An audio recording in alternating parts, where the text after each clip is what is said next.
জুলাই অভ্যুত্থানের সম্মুখ যোদ্ধা, ইনকিলাব মঞ্চের মুখপাত্র শরীফ ওসমান হাদির উপর সম্প্রতি যে হামলার ঘটনা ঘটেছে তা শুধু একজন ব্যক্তির উপর আঘাত নয়, এটি বাংলাদেশের অস্তিত্বের উপর আঘাত, আমাদের গণতান্ত্রিক পথ চলার উপরে আঘাত। শরীফ ওসমান হাদি বর্তমানে সংকটাপন্ন অবস্থায় চিকিৎসাধীন। তার চিকিৎসা ও নিরাপত্তা নিশ্চিত করতে সরকার প্রয়োজনীয় সব ব্যবস্থা গ্রহণ করেছে। ইতোমধ্যে উন্নত চিকিৎসার জন্য তাকে সিঙ্গাপুরে পাঠানো হয়েছে। আপনারা তার জন্য মহান আল্লাহ তাআলার কাছে অন্তরের অন্তঃস্থল থেকে দোয়া করুন।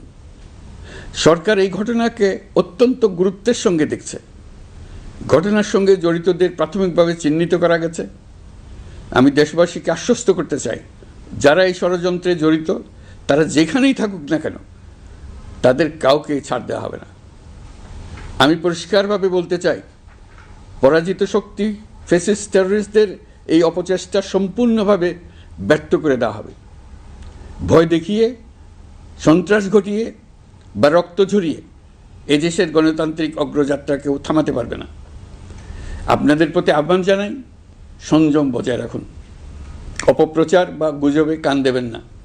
ফ্যাসিস্ট টেররিস্টরা যারা অস্থিরতা সৃষ্টি করতে চায়, আমরা অবশ্যই ঐক্যবদ্ধ হয়ে তাদের মোকাবেলা করব, তাদের ফাঁদে পা দেব না।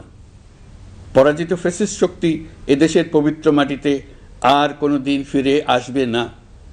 প্রিয় দেশবাসী, আমাদের তরুণদের রক্ষা করুন, তাহলেই আমরা সবাই এবং আমাদের প্রিয় মাতৃভূমি রক্ষা